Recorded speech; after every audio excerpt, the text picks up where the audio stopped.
जागरूकता ही बचाव है, ये बात एड्स के बारे में बिल्कुल सटीक बैठती है। नमस्कार, मैं अर्पिता दूरदर्शन बिहार के हेलो डॉक्टर कार्यक्रम में आप सभी दर्शकों का बहुत बहुत स्वागत करती हूं। दर्शकों, एड्स दिवस की पूर्व संध्या पर आज हम ये कार्यक्रम इसलिए लेकर आए हैं क्योंकि आप और हम सभी जानते हैं कि एड्स के बारे में जितना ज़्यादा हम लोग जागरूक होंगे उतना ज़्यादा इस बीमारी से हमारा बचाव हो पाएगा। इसीलिए आज हम इस पर चर्चा करेंगे, एड्स से कैसे बचा जाए, अगर किसी व्यक्ति को एड्स हो जाता है तो क्या कुछ उसे करना चाहिए, इसका इलाज क्या है, इन तमाम बातों पर हम इस कार्यक्रम में चर्चा करेंगे। और इसके लिए स्टूडियो में हमारे साथ दो खास मेहमान मौजूद हैं, आपका उनसे परिचय करवाते हैं। हमारे साथ है डॉक्टर मनोज कुमार सिन्हा जी, जो कि संयुक्त निदेशक हैं बिहार राज्य एड्स नियंत्रण समिति के। हमारे साथ हैं डॉक्टर NK गुप्ता जी, जो कि अतिरिक्त परियोजना निदेशक हैं बिहार राज्य एड्स नियंत्रण समिति के। तो आप दोनों का बहुत बहुत हमारे कार्यक्रम में स्वागत है। Thank you. तो दर्शकों, आपको बता दें कि हमारा ये कार्यक्रम फ़ोन इन लाइव कार्यक्रम है। तो चलिए सबसे पहले हमारा टोल फ्री नंबर नोट कर लीजिए। हमारा टोल फ्री नंबर है 1800-3456171। आपकी टीवी की स्क्रीन पर भी ये नंबर फ्लैश हो रहा है, आप वहाँ से भी ये नंबर लिख सकते हैं, हमें कॉल कर सकते हैं। कोई भी आपकी समस्या हो, एड्स के बारे में आप कुछ भी जानना चाहते हैं, यहाँ पर अपने सवाल रख सकते हैं। तो चलिए चर्चा की शुरुआत करते हैं डॉक्टर साहब। सबसे पहले मैं आपसे जानना चाहूँगी, आज के दिन अगर हम देखें, सबसे पहला जो हमारा सवाल है वो यही कि एड्स वास्तव में क्या है और ये कैसे फैलता है। देखिए, एड्स वास्तव में एक बीमारी है, एक बीमारी नहीं, इसमें कई तरह की बीमारी एक साथ हो जाते हैं। तो यह फैलने की बात है, सभी को आज के डेट में इतने लोग अवेयर हो गए हैं कि सबसे पहले अनप्रोटेक्टेड सेक्सुअल कांटेक्ट, अगर किसी अन्य पार्टनर, अपने पार्टनर के अलावा अगर किसी और के साथ होता है अगर, तो ये। दूसरा है कि अगर इन्फेक्टेड नीडल सिरिंज का यूज करते हैं उससे। तीसरा है कि अगर इन्फेक्टेड ब्लड या ब्लड प्रोडक्ट, जिससे किसी मरीज को अगर ब्लड चढ़ाना है और वो ब्लड ही अगर इन्फेक्टेड रहा तो आने वाला मरीज जिसको ब्लड चढ़ाया जाएगा उसको ये बीमारी हो सकती है। फिर एक और है जो कि अगर प्रेग्नेंट मदर है और उनको अगर HIV है, अगर उनसे होने वाले बच्चे को HIV हो सकता है। ये 4 मुख्य कारण है। लेकिन आज के युग में मैं ये बताना चाहूँगा कि एक बहुत बड़ी अच्छी बात है कि अगर महिलाएं गर्भावस्था के दौरान जल्द से जल्द, अगर सब जैसे ही पता चले कि गर्भ है उनको, अगर वो जांच कराती हैं और अगर HIV उनको निकलता है, अगर उसी समय से अगर HIV एड्स की दवा अगर लेना शुरू करे तो यह जो उनके होने वाले बच्चे को यह बीमारी होने की संभावना कम हो सकती है। जी मनोज जी, आपसे मेरा अगला सवाल है, बिहार राज्य एड्स नियंत्रण समिति पूरे बिहार में लोगों को इसके बारे में जागरूक करने के लिए किस तरह से प्रयास कर रही है। बिल्कुल, जैसा कि आपने शुरू में ही कहा कि जानकारी ही बचाव है। अगर किसी भी व्यक्ति को अगर HIV और एड्स के बारे में एक सामान्य जानकारी रहे कि किन कारणों से फैलता है, किन कारणों से नहीं फैलता है, तो जाहिर सा बात है कि वो HIV से अपना बचाव कर सकता है। जी। HIV से और एड्स के इन्फेक्शन से बचाव का सबसे बड़ा है कि जागरूकता एक व्यापक रूप से पूरे, चाहे समाज में, राज्य में, देश भर में फैलनी आवश्यक होती है। इसके बहुत सारे अलग अलग माध्यम हैं, जैसे अभी दूरदर्शन के माध्यम से भी HIV और एड्स के प्रति लोगों को जागरूक किया जाता है। इसके साथ ही विभिन्न समाचार पत्र और कुछ IC मटेरियल के माध्यम से, नुक्कड़ नाटक के माध्यम से, युवाओं में विशेषकर जो कार्यक्रम चलाए जाते हैं उनके साथ हम लोग आपसी सामंजस्य करके युवाओं के बीच जागरूकता हम लोग फैलाते हैं। सुदूर ग्रामीणवर्ती क्षेत्रों में भी हमारे कार्यकर्ता वहाँ मौजूद हैं, जो कि अपने स्तर से ग्रामीण वातावरण के लोगों के भी जानकारी उपलब्ध कराते हैं। इसमें मैं भी थोड़ा सा ऐड करना चाहूँगा कि जैसे मैंने बताया 4 मेथड है, तो 4 मेथड को आप उस तरह से करिए कि पहला तो एसेक्सुअल कांटेक्ट, अनप्रोटेक्टेड। तो अगर हम पहली बात तो हम अपने सेक्सुअल बिहेवियर को ठीक रखें और किसी अनजान व्यक्ति के साथ संपर्क न करें, और अगर किसी कारण करते हैं अगर कोई, तो कंडोम वगैरह का इस्तेमाल कर सकते हैं। अब दूसरा जो मैंने बताया कि इन्फेक्टेड सिरिंज नीडल, तो आप कभी भी आज के युग में डिस्पोजेबल सिरिंज नीडल यूज कीजिए।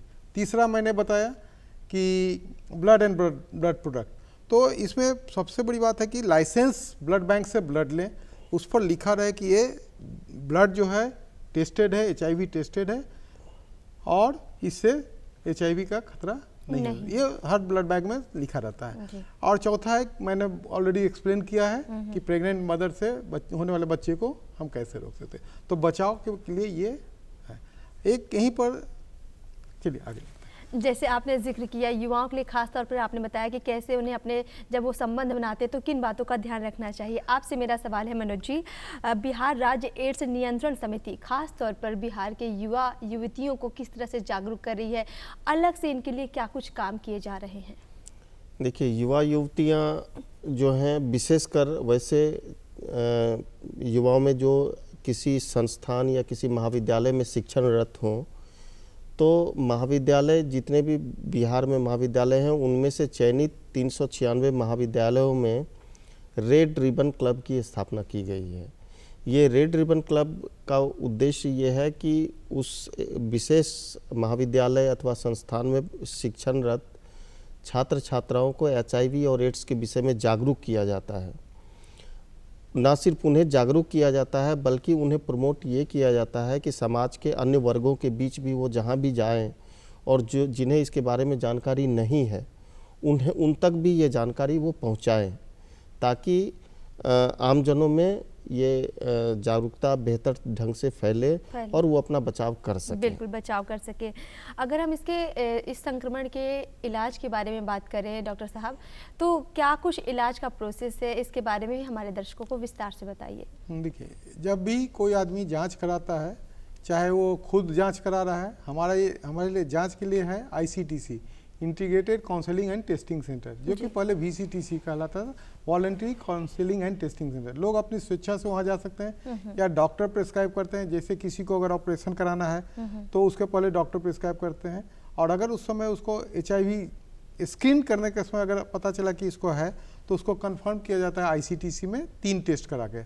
वहाँ से अगर कन्फर्म हो गया तो उसकी काउंसलिंग की जाती है। पहले सीधे नहीं बोला, हमारे यहाँ काउंसलर, उसको काउंसलिंग की जाती है, क्योंकि अगर किसी को एकाएक पता चल जाए कि उसे HIV है तो लगता है उसके लिए एक बहुत बड़ा मेंटल ट्रॉमा है। तो वहाँ पर हमारे काउंसलर उसको ये काउंसलिंग करते हैं और उसके बाद हमारे एक ART सेंटर में रेफर करते हैं, एंटी रेट्रोवायरल ट्रीटमेंट सेंटर।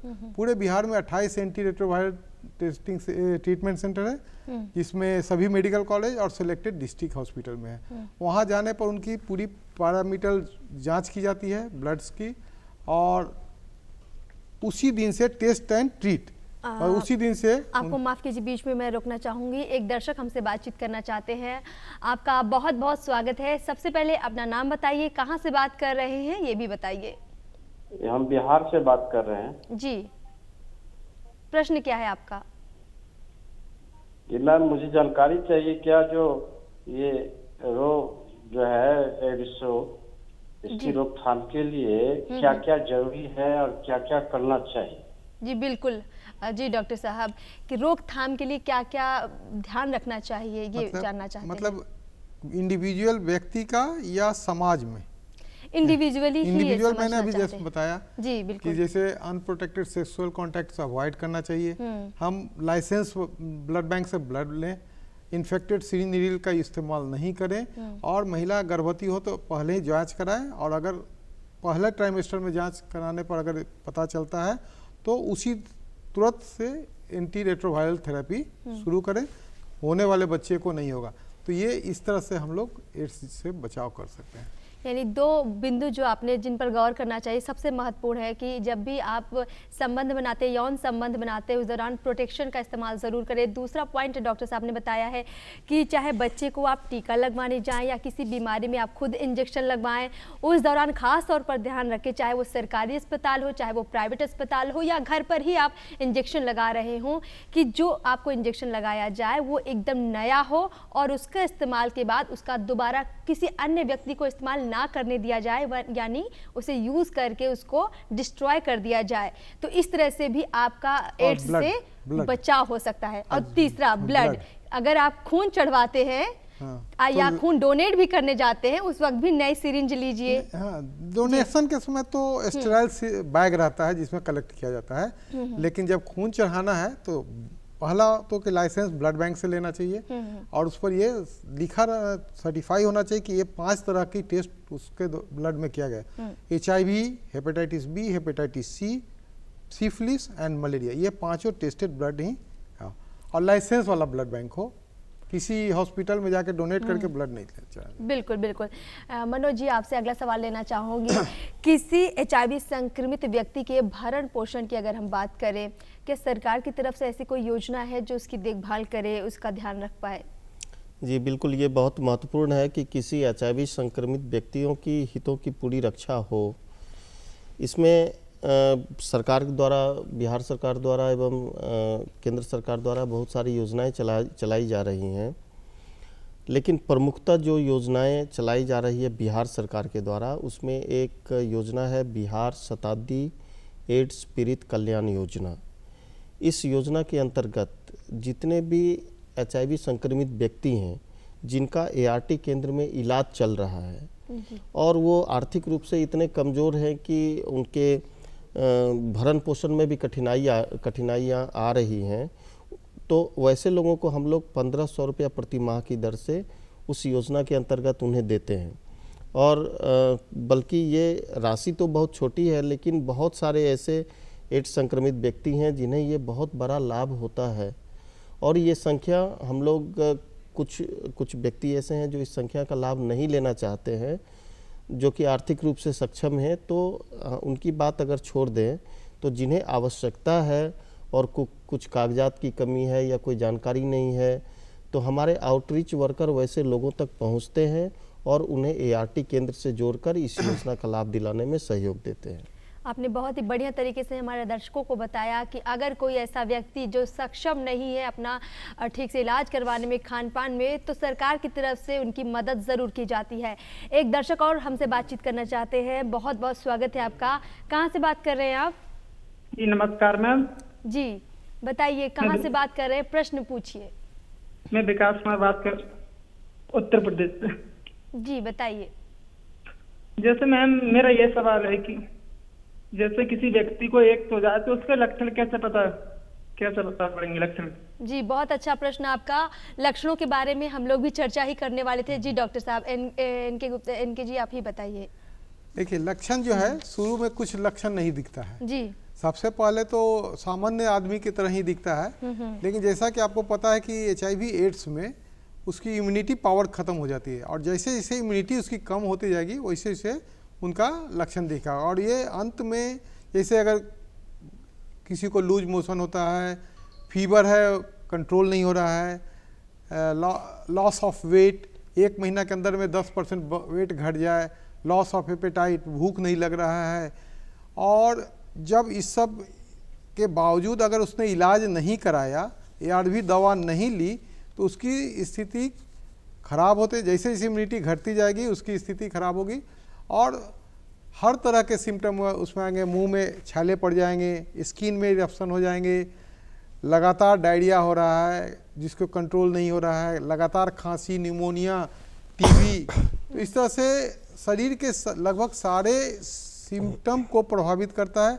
और जब ये इसी स्थिति को ही एड्स कहते हैं और ऐसे तो उनको नॉर्मल है, HIV पॉजिटिव कहते हैं, दवा लेकर के वो 20, 30, 40 साल तक के अच्छी जीवन व्यतीत कर सकते हैं। और सच पूछा जाए तो अभी जो HIV एड्स अभी के समय में ये ऐसा हो गया है कि जैसे कि लाइफ स्टाइल डिजीज है, diabetes, tuberculosis, BP, blood pressure, अगर दवा लेते हैं तो आपकी जो लॉन्गेविटी होगी, एज आपका बढ़ेगा। तो उसी तरह से जैसे लाइक डायबिटीज़, ब्लड प्रेशर, अगर HIV एड्स की दवा अगर ART सेंटर से लेते हैं तो यह रोग को बहुत दिन तक टाला जा सकता है लाइफ स्टाइल चेंज करके, और रेगुलर ART का इंस्ट्रक्शन फॉलो करें तो वो अच्छे दिन तक अपना। मनोज जी, आपसे अगला सवाल है, एड्स संक्रमित किसी व्यक्ति के हितों की रक्षा करने के लिए क्या कोई कानूनी प्रावधान भी है? हाँ बिल्कुल है। यहाँ ये बताना ज़रूरी है कि कुछ वर्ष पूर्व अगर कोई HIV संक्रमित व्यक्ति है तो उसकी संपत्ति पे कोई दखल दे देता है या उसकी शारीरिक अवस्था कमज़ोर होने के कारण उन्हें विभिन्न अलग अलग तरह से प्रताड़ित की जाती थी, तो उसके लिए जो कानून थे, जो सभी आम व्यक्तियों के लिए कानून बने हुए हैं, उसी कानून के मुताबिक उनको देखा जाता था। परंतु एक नई कानून जिन्हें भारत सरकार ने बनाया, वो कानून है HIV AIDS prevention and control act. ये 2017 में भारत सरकार ने लागू किया। चूँकि हेल्थ एक स्टेट जुरिडिक्शन हो जाता है, तो कौन से स्टेट अपने ज्योग्राफिकल कंडीशन के मुताबिक उसको एक्सेप्ट करेंगे, किस तरह से बदलाव करेंगे, संशोधन करेंगे, ये सारी प्रक्रियाएं बिहार सरकार के द्वारा भी की गई और बिहार सरकार के कैबिनेट से मंजूरी होने के बाद 25 मार्च 2021 से ये कानून बिहार में भी प्रभावी है। और इस कानून के अंतर्गत ये जो इसके सेक्शंस हैं वो स्पष्ट बताते हैं कि किसी भी HIV संक्रमित व्यक्तियों के साथ किसी भी परिस्थिति में किसी भी प्रकार का भेदभाव नहीं होनी चाहिए। बिल्कुल। डॉक्टर साहब, आपसे अब हम जानना चाहेंगे, कोई व्यक्ति अगर उसमें लगता है कि कुछ सिम्टम्स नज़र आ रहे हैं एड्स के, वो जांच करवाना चाहता है, क्या कुछ इसका सरकारी अस्पतालों की अगर हम बात करें, वहाँ पर क्या कुछ व्यवस्था रहती है? देखिए, मैंने पहले भी बताया है कि ICTC सेंटर जो है वो हमारे सभी मेडिकल कॉलेज, डिस्ट्रिक्ट हॉस्पिटल और कुछ PSC में, और जहाँ पर ICTC नहीं है वहाँ पर भी हम लोग PSC में भी ये जांच किट उपलब्ध करा दिए हैं। वहाँ भी अगर जांच कराए तो हो सकता है, लेकिन कंफर्मेशन के लिए उनको ICTC सेंटर में आना पड़ेगा। अगर कोई व्यक्ति HIV पॉजिटिव पाया जाता है तो उसे क्या करना चाहिए? तो पहली बात तो कि HIV अगर पॉजिटिव पाया गया तो उसको घबराने की कोई आवश्यकता नहीं। जैसे मैंने पहले बता चुका हूँ कि डायबिटीज़ और हाइपरटेंशन के तहत ये भी अब लॉन्ग अपना लाइफ स्टाइल डिजीज के तौर पर हम लोग इसमें परहेज करके कर सकते हैं।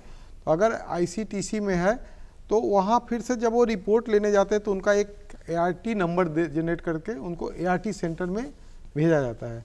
और ICTC और ART का ये कोऑर्डिनेशन है कि एक भी मरीज छूटे नहीं, डायग्नोस हो गया उसको ART सेंटर में दवा पड़े। और यह पूरी दवा निःशुल्क है। हर 6-6 महीने पर उनके स्वास्थ्य की जांच होती है कि उनका डिजीज बढ़ तो नहीं रहा, घट तो नहीं रहा। और इसके लिए सबसे इम्पॉर्टेंट होता है वायरल लोड। उनके शरीर में वायरल लोड कितना है, और उसको अगर कंट्रोल रखते हैं तो वो आदमी हमेशा स्वस्थ रहेगा। बिल्कुल। तो लगातार हम अपने दर्शकों को बताते जा रहे हैं कि एड्स क्या है, इसके लक्षण क्या है, कैसे इसका इलाज करवाना चाहिए। इसके साथ ही साथ हम आपको जागरूक भी कर रहे हैं कि कैसे आपको इससे बचना है। मनोज जी, आपसे मैं अगला सवाल लेना चाहूँगी। सरकार लगातार प्रयास कर रही है कि एड्स के बारे में लोगों को जागरूक किया जाए। क्या सरकार के स्वास्थ्य विभाग के अलावा अन्य कोई विभाग है जो इसके बारे में जागरूकता फैला रहे हों, और संस्थाओं के बारे में थोड़ी जानकारी दीजिए जो इसके प्रति काफ़ी ज़्यादा चिंतित हैं और काम कर रही हैं? बिल्कुल बिल्कुल हो रहा है ये भी। देखिए, ये HIV एड्स एक ऐसा संक्रमण है, ऐसी बीमारी है जिसे सिर्फ कोई एक स्वास्थ्य विभाग या बिहार राज्य एड्स नियंत्रण समिति अगर पूरी की पूरी जिम्मेदारी और जवाबदेही सिर्फ इन्हें ही दी जाए और ये उम्मीद रखना कि इस संक्रमण का पूरे विश्व पटल पर से बिल्कुल सर्वनाश हो जाए, विनाश हो जाए, तो ये संभव ज़रा मुश्किल लगता है। ऐसे परिस्थिति में समाज के जितने भी दूसरे सेक्टर हैं या दूसरे विभाग हैं, जैसे कि अगर बिहार सरकार की बात करें तो अलग अलग विभिन्न विभाग हैं, उन सारी विभागों का भी कोऑर्डिनेशन आवश्यक है। हमारा एक दायित्व तो बनता है कि हम उन विभाग के विद इन द डिपार्टमेंट जाके उनके पदाधिकारियों को, कर्मचारियों को इस बारे में जागरूक करें और वो अपने स्तर से जागरूकता दूसरे जगह भी इसे फैलाएं। जागरूकता एक व्यापक रूप से होनी चाहिए, ये किसी खास तबके, खास स्थान के लोगों के बीच ना हो, क्योंकि फैलने के जो कारण अभी डॉक्टर साहब ने बताया उस तरह से तो, और ये भी बताया कि हम कैसे बच सकते हैं। बेसिकली अगर हमारे पास जानकारी है तो हम बच सकते हैं। तो अन्य विभागों के साथ साथ बहुत सारी प्राइवेट कंपनियां भी वो इस दिशा में काम कर रहे हैं। बिल्कुल। डॉक्टर साहब, एक दर्शक हमारे साथ जुड़ चुके हैं, उनसे बात करते हैं। बहुत बहुत स्वागत है आपका। नाम बताइए और कहां से बात कर रहे हैं, इसका भी जिक्र कीजिए। जहानाबाद। जी बताइए, क्या सवाल है आपका? हम जहानाबाद से बात कर रहे हैं, संतू कुमार नाम। सवाल ये है कि पटने में रहता है, LIC में काम कर रहा है और उसको बार बार हमेशा बुखार आते रहता है। इनका सवाल है कि ये इनको बार बार जी। बुखार आता है, तो इनको डर है कहीं इन्हें एड्स तो नहीं है।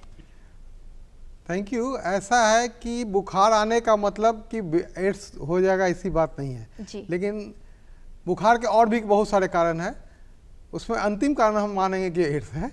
लेकिन अगर आपको शंका है कि एड्स है तो आप किसी भी मेडिकल कॉलेज, किसी भी सरकारी अस्पताल में जहाँ जांच केंद्र हैं वहाँ आप जांच कराएं, ताकि आपके मन से ये शंका दूर हो जाए। और बुखार के अन्य कारण भी है तो उसके लिए भी ब्लड टेस्ट वगैरह है, और किसी फिजिशियन से संपर्क करके उसका इलाज कर सकते हैं। लेकिन अगर आपके मन में है कि हमें एड्स तो नहीं हो गया क्योंकि, तो एक बार आप जांच करा सकते हैं कहीं भी, और ये जांच बिल्कुल मुफ्त है, इसमें कोई पैसा नहीं लगना है। बिहार सरकार के सभी अस्पतालों में उपलब्ध है। डॉक्टर साहब, जैसा कि हम सभी जानते हैं कि अभी तक एड्स की कोई वैक्सीन नहीं बनी है और ना ही ऐसी कोई दवा जनरेट हुई है जिसको पूर्ण रूप से समाप्त कर दे इस बीमारी को। तो अगर कोई व्यक्ति इसका इलाज करवाता है, क्या वो पूरी तरह से ठीक हो जाता है या फिर उसको दवाओं पर रहना पड़ता है? क्या कुछ है, ये पूरा जानकारी दीजिए। देखिए, पूरी तरह से ठीक नहीं होता है, लेकिन जब तक वो दवा खाते रहता है उसका जो इम्यूनिटी लेवल बूस्टअप रहता है, ठीक ना। और दवा उसको छोड़ना नहीं चाहिए, इलाज तो उसको जीवन पर्यंत करना ही पड़ेगा और सही समय पर करना पड़ेगा। और 6-6 महीने पर उसके शरीर में क्या कॉम्प्लिकेशन हुआ इसकी भी जांच कराते रहना चाहिए। और इतना निश्चित है कि अगर ART केंद्र से लगातार संपर्क में रहेंगे और उनके दिशा निर्देश के अनुसार जांच एवं दवा लेंगे तो उनकी एक जो सेहतमंद रहेंगे। बिल्कुल। आपसे हम अगला सवाल लेते हैं। हम बहुत सारे ऐसे तबके देखते हैं, खास तौर पर जैसे हम देखेंगे कारखानों में काम करने वाले मजदूर हैं, वहाँ पर महिलाएं भी बहुत सारी काम करती हैं। ऐसे लोगों में जागरूकता फैलाना थोड़ा मुश्किल हो जाता है, कहीं ना कहीं इनमें शिक्षा की भी हम कमी देखते हैं। तो इन लोगों तक जागरूकता फैलाने के लिए सरकार किस तरह से प्रयासरत है? देखिए, ये कुछ कामगार हैं, कुछ मजदूर हैं जो किसी इंडस्ट्री में हैं, किसी बड़ी कंपनी में काम कर रहे हैं। दरअसल ये एक ऐसा तबका है जो बेहद ही गरीब और अपने रोजगार से किसी तरह। हम चाहेंगे कि आप इस प्रश्न का जवाब थोड़ी देर बाद दीजिए। एक दर्शक बात करना चाहते हैं, उनका सवाल लेते हैं पहले। नमस्कार, स्वागत है आपका दूरदर्शन बिहार में। अपना नाम बताइए। मैं प्रकाश नालंदा से बोल रहा हूँ। जी बताइए, क्या प्रश्न है आज आपका? जैसे मेरे फादर को और उनका हाथ फ्रैक्चर हो गया और बहुत सारे डॉक्टर हैं जो इलाज करने से रिफ्यूज हो जाते हैं और इलाज नहीं करते। इसके लिए कोई प्रावधान है जो कहीं पे जाके इसकी शिकायत करें? जी, ये आप कौन इसका जवाब देना चाहेगा? जी बताइए। मैं समझ गया कि डॉक्टर उन्हें इलाज करने से इनकार कर दे रहे हैं। देखिए, इसमें 2-3 चीज़ें हैं जो आप समझ लें। अगर कोई भी HIV संक्रमित व्यक्ति हैं, अगर उनके पास किसी समस्या है और कोई शिकायत है, तो हर ज़िले में डिस्ट्रिक्ट मैजिस्ट्रेट, जिलाधिकारी की अध्यक्षता में डिस्ट्रिक्ट ग्रीवांस रिड्रेसल कमेटी बनी हुई है। अपनी शिकायत को लेके आप जिलाधिकारी महोदय के पास जाएं। जिलाधिकारी महोदय की जिम्मेदारी है कि आपकी शिकायतों का वो निवारण तत्काल करेंगे प्राथमिकता के आधार पर। इसी प्रकार अगर राज्य स्तर पे आप आएंगे तो स्टेट ग्रीवांस रिड्रेसल कमेटी है, उनके पास ये शिकायत आप दर्ज करा सकते हैं। उनकी अध्यक्षता अपर मुख्य सचिव स्वास्थ्य विभाग बिहार सरकार द्वारा की जाती है। इसके अलावे जो HIV AIDS prevention and control act 2017 लागू हो जाने के बाद बिहार में एक लोकपाल भी अभी काम कर रहे हैं, नामित है, director in chief health department government of Bihar. और अपनी शिकायतों को आप कंप्लेंट ऑफिसर के पास भी आप दायर कर सकते हैं। कंप्लेंट ऑफिसर की जिम्मेदारी होगी कि 7 दिनों के अंदर आपकी शिकायतों का निपटारा वो करेंगे। और बहुत सारे ऐसे मंच बने हुए हैं जहां अपनी शिकायत लेके जा सकते हैं। आप इनमें से किन्हीं एक जगह अप्रोच करें। मुझे उम्मीद है कि आपकी शिकायतों का पूर्णतः निवारण होगा। मनोज जी, हम चर्चा कर रहे थे, आपसे ही जानना चाहेंगे कि कारखानों में काम करने वाले मजदूर हैं, महिलाएं हैं, उनको कैसे एड्स के बारे में जागरूक करें? देखिए, वहाँ एक जागरूकता ही अलग विषय नहीं है, जागरूकता तो है ही, साथ साथ उनकी जांच कैसे की जाए, उनका इलाज कैसे किया जाए। देखिए, अभी अगर देखेंगे तो बहुत सारे ऐसे उद्योग हैं, बहुत सारे ऐसे प्राइवेट संस्थाएं हैं जहां पर सैकड़ों की संख्या में कर्मचारी और मजदूर काम कर रहे हैं। अब देखिए, स्वास्थ्य उनका अपना भी अधिकार है, मौलिक अधिकार में एक स्वास्थ्य का अधिकार है। तो जो उनके एम्प्लॉयर हैं, जो उन्हें अपने यहाँ नौकरी दे रहे हैं, वो काम तो उन्हें दे रहे हैं, लेकिन उनकी चिकित्सा सुविधा वो मुहैया नहीं करा रहे हैं। ये दायित्व है एम्प्लॉयर की कि उन्हें पूरी चिकित्सा मिले, और चिकित्सा के लिए वो सिर्फ उन्हें इंश्योरेंस करा देना, हेल्थ इंश्योरेंस या ESIC करा के उनसे मुक्त नहीं पाया जा सकता है। कानूनी रूप से वो ऐसा कर रहे हैं, परंतु जो सबसे उत्तम मार्ग ये होगा कि वो अपने जितने भी एम्प्लॉई हैं उनके बीच में समय समय पर एक जागरूकता कार्यक्रम करें।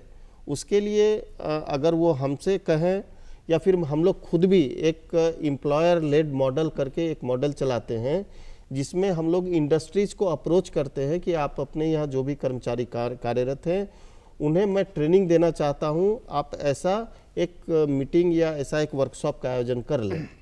उसके माध्यम से हम उन्हें जागरूक भी करते हैं और एम्प्लॉयर को ये कहते भी हैं कि आप अपने यहाँ एक सेटअप बनाएं ऐसा जहाँ प्राथमिक स्वास्थ्य की जाँच हो सके, उसमें HIV की जाँच भी शामिल हो, और HIV की टेस्टिंग अगर उनके यहाँ होगी, क्योंकि वो इतने मजदूर वर्ग हैं, अपने काम को एक भी दिन छोड़ नहीं सकते हैं, या छुट्टी बहुत कम लेना चाहते हैं, पैसे का अभाव होता है, कहीं दूसरे जगह जाना होता है। इन सारी चीज़ों से बचा जा सके, और जहां वो काम कर रहे हैं जिस इंडस्ट्री में, विद इन द इंडस्ट्री उन्हें कम से कम एक अच्छा स्वास्थ्य उपलब्ध होता रहे सतत।